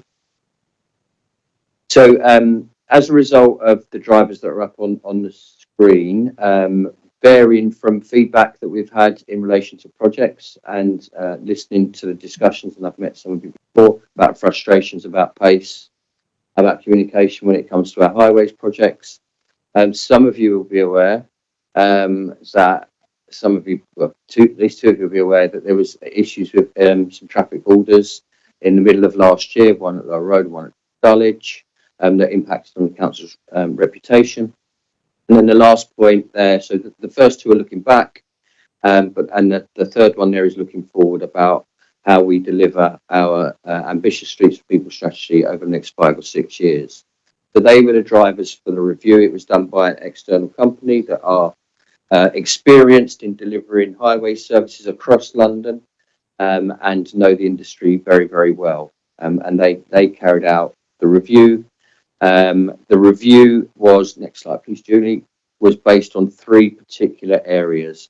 So the approach to the delivery of our projects, so that's picking up on the, I won't spoil the next couple of slides, but our approach to delivery of projects, our statutory functions, and given that the traffic management orders, there was issues with those last year, and our processes, and then finally the structure of our service that we have at the moment, and how we may want to arrange ourselves going forward, given the aspirations of the council. Next slide, please, Julie. So, specifically in relation to the delivery of projects, I've mentioned pace and communication around how we deliver our projects, but also the control that we have and the financial management. And some of those acronyms on there you'll all be familiar with in various different ways. So we are looking at all projects in all areas funded by a number of those, and you heard about LIP from Claire, but obviously Clean, Green, Safer, devolved highways budget. Some of you have had experience of CPZs, and so we're looking at how we deliver the projects across the service in all of these. Thanks, Julie. A statutory function, so initially it's a review of our traffic management order process to ensure that we have processes in place that prevent the occurrence of what happened last summer. And then on top of that, on one of the earlier slides, there was 2 acts that we need to adhere to from a statutory perspective. So just to review all of our legislatively live processes, like in accordance with those relevant acts, and provide reassurance that the highway service is carrying out the functions in line with those statutory requirements of those acts. So that was the second element of the review. And the final element was to review the current structure, review the resources that we currently have and our readiness structurally and capacity-wise to deliver the Streets for People programme moving forward over the next 5 or 6 years. And finally, to provide recommendations, given the organisation that are carrying out and their work across London around the optimum structure for us to deliver all elements, and that was slide 3 of the highways function. So what do we need to look like now moving forward? So they were the 3 elements that the review's looking at. Next slide, please, Julie. Oh, I think there was one more. I think there's next steps. Next steps. The next steps were to review the proposals, and we've had the first draft of the review back. So we're in the process of reviewing that and looking at what that is suggesting.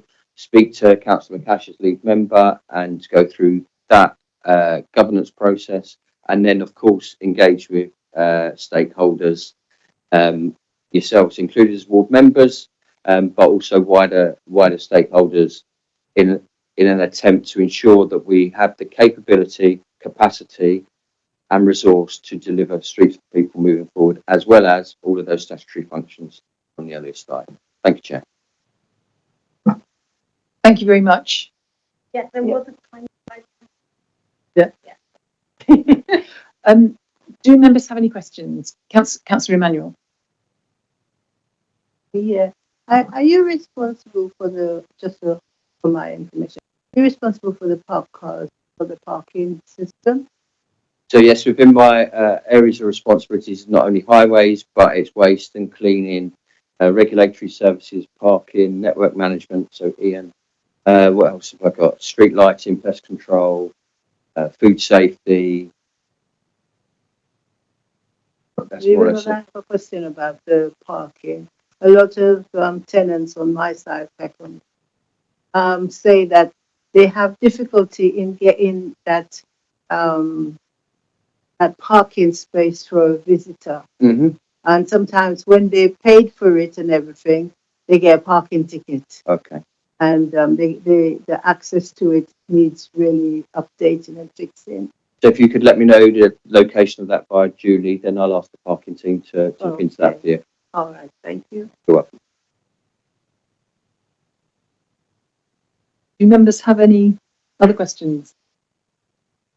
Anna.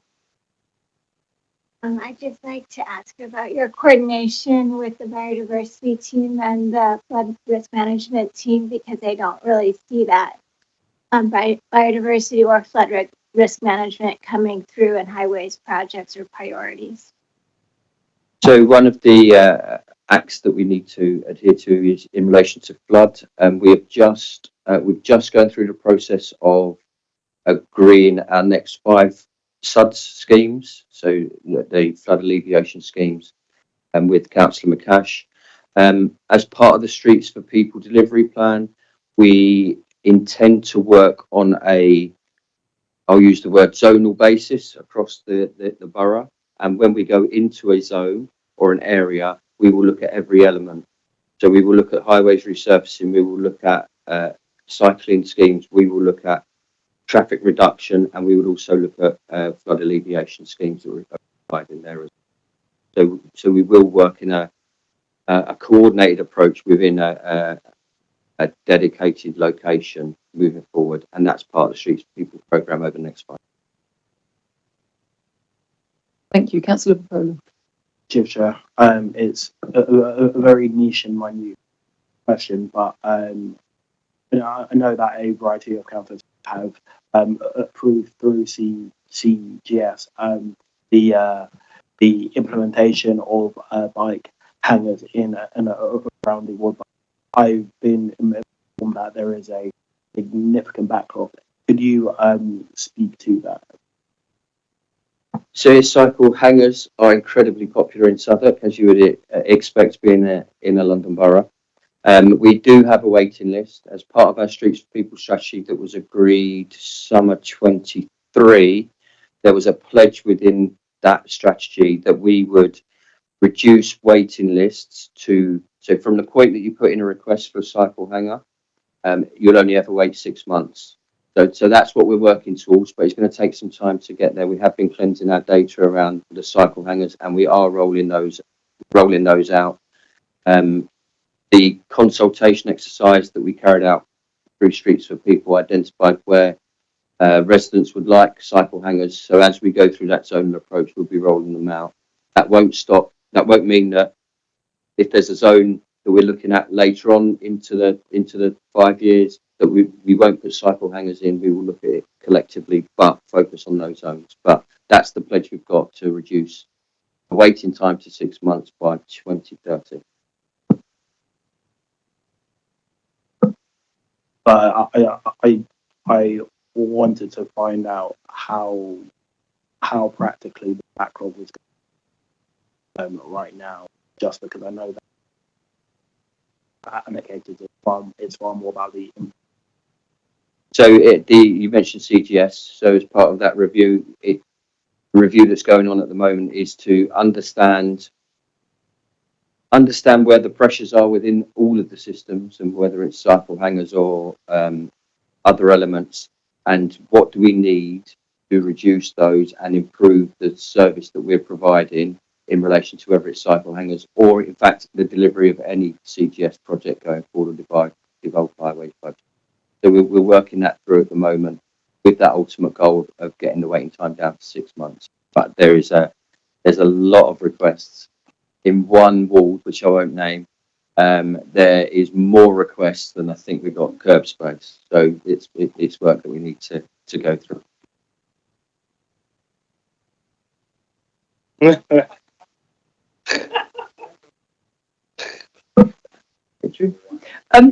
Thank you very much. I was going to ask, so obviously in rolling out the Streets to People strategy, there is, there a lot of work, fantastic work has already happened, but we obviously have kind of big ambitions about what we would like to do. Unfortunately, it is often clear that the capacity is limited. There are even situations where we may find funding from other sources, not just Council's General Fund highways budget, but for example, bill funding that has been allocated to particular wards where there is the funding there to do more, but the capacity is not. What can we do about that? So this review will address that exact question in relation to, are we fit for purpose to deliver what we need to deliver over the next 5 years? You mentioned Streets for People. The ambition around Streets for People, it requires approximately 120 million over that 5 years. We've got agreement from Cabinet in January for 26 million in its first year. So it's real, and I use the word ambitious on the slides a number of times. It is a really ambitious strategy, but you're absolutely right. We need to be fit for purpose. We need the capacity and the capability to deliver that, and that's what this review will help us to review and understand what we need to deliver this moving forward. Thank you. I was going to ask very quickly as well, and where obviously there is the relationship with Metis as I think one of the key contractor for Southwark Highways, and there's obviously within the Streets for People strategy there is ambition there to improve biodiversity on our streets. Well, using our streets as a key part of the public realm where that can be achieved. Do you think that, I'm choosing my words very carefully here, there is sometimes a sense that perhaps a discipline other than highways engineering is required a little bit to a slightly greater degree than it appears sometimes to be present in that? And do you think that review will help somehow to sort of rebalance that as well? So yes, Metis are our design consultant. Looking at the programme going forward, we're going to need more capacity in our design, and how that looks, whether that is or isn't with Metis, or whether that is internally or remains external, is part of this review. So there's the acknowledgement that the capacity is the issue, and in all elements, whether it's design, whether it's build, whether it's review, it sits within there. I think in relation to the second part, I mean, what the second part was? In terms of our the degree to which design is perhaps a different discipline from strictly highways engineering, Sorry, the degree which we so can the days of highways engineers being highways engineers, and I'm not a highways engineer, so I think I'm all right to say this, but focusing on the road and not the environment and the community and the people that use the road has changed, and that's what Streets for People represents. That change, that movement in viewing a road as a road is not. It's no longer like that. In any London or other borough in relation to highways, and it's certainly a shift that we all need to make in relation to the users of the road, not the road. So I agree. Thank you very much. And if members have no further questions, I'll just thank you particularly because I know that sort of we knew that the review was underway and there was questions that obviously we're grateful for you to coming along sort of mid-review, if you like, and thank you for that. And obviously I'm sure that this will be an area that the Environment Scrutiny Commission will continue to want to scrutinise. Thank you very much and enjoy the rest of your evening, such that it is. Thank you very much. Thanks, Matt. Bye-bye.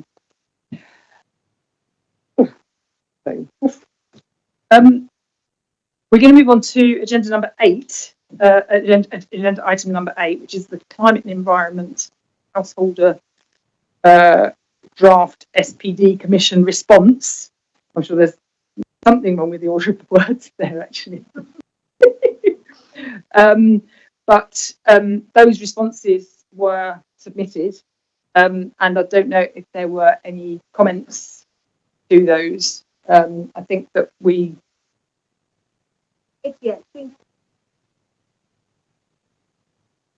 Yeah, I put it on the agenda so it was quickly available and. Great, lovely. Yes, and as I should have. Yes. So we move on to agenda item number 9, which is the Environmental Health Scrutiny Review. The draft headline review was circulated, and I think we have a shortage of hard copies. Yeah. I can actually. Oh, so you're going to go? Oh, all right, yeah. Members who have their laptops, you may be able to see it on the laptop. It's not in the general bunch of presentation, but you want to put it on the screen as well. It's not been shite.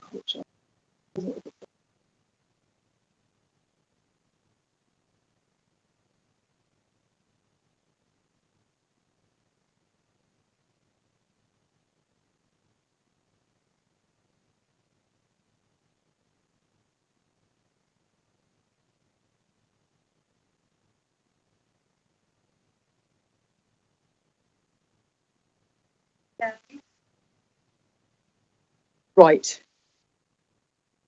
So basically, this was more of a summary review.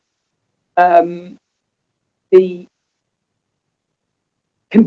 complete review is sort of still work in progress, but the main thing for the purposes of this meeting was to agree the recommendations. So in broad terms, the main bulk of this document did include the key issues, I think, which came out of the evidence that we had submitted.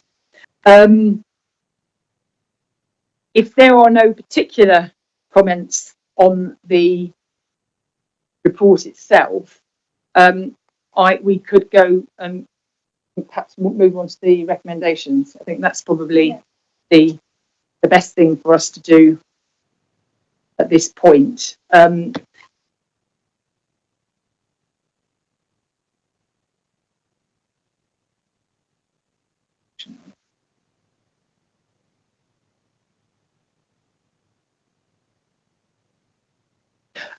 I mean, so if we have it in front of us anyway.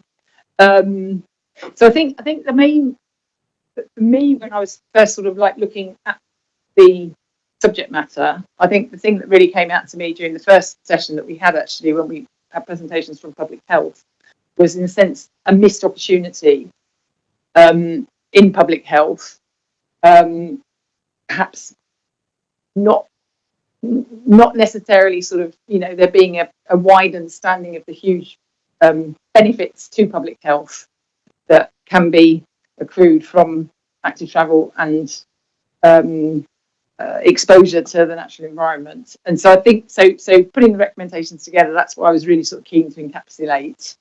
I don't know if there are any particular comments on what's being presented.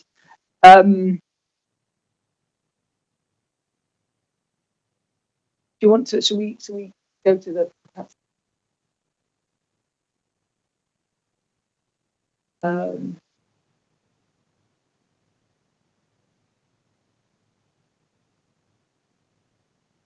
have to take this one. Unfortunately, yeah. Okay. Yeah.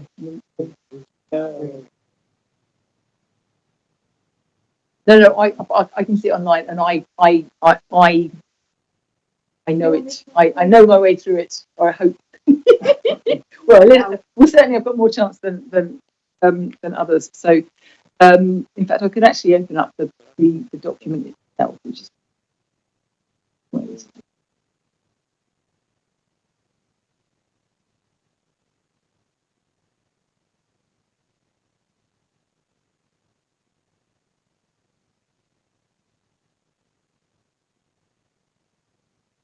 Yeah, I appreciate this is the otherwise I would work this out. Rules. I don't feel able to part of this item because I haven't had a chance any of this. Yeah, been presented to me. I do apologise for that. Yeah. Yeah. Yeah. I mean, I can go along with what the recommendation. Can I suggest we, in any case, have a 10-minute comfort break?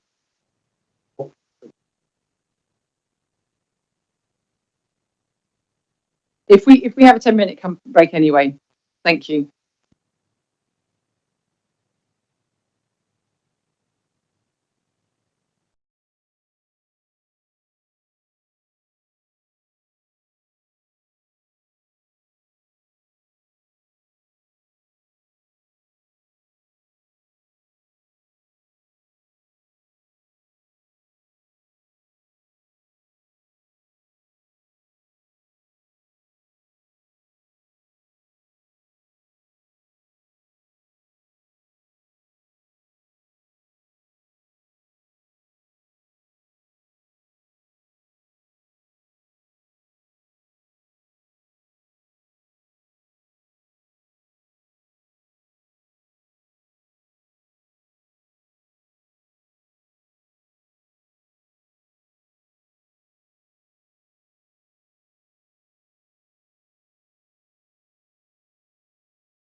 Right. Thank you very much. So after the break, we are going to take the decision then to defer the 9th item on the agenda until the 14th of May, when we will hold an additional short meeting to go through the recommendations and the report so that we can check that we are all on board with that. Brilliant. Thank you very much for agreeing that. In which case, we have agenda item number 10, which is the work programme. Do members have any comments on the work plan? And what I would say is, in the frame of this agenda item, if you have any thoughts about topics which should be taken forward next year, but you can think on that if you have nothing to add now, and come back to it at a later stage. Thank you very much, and have a very nice evening.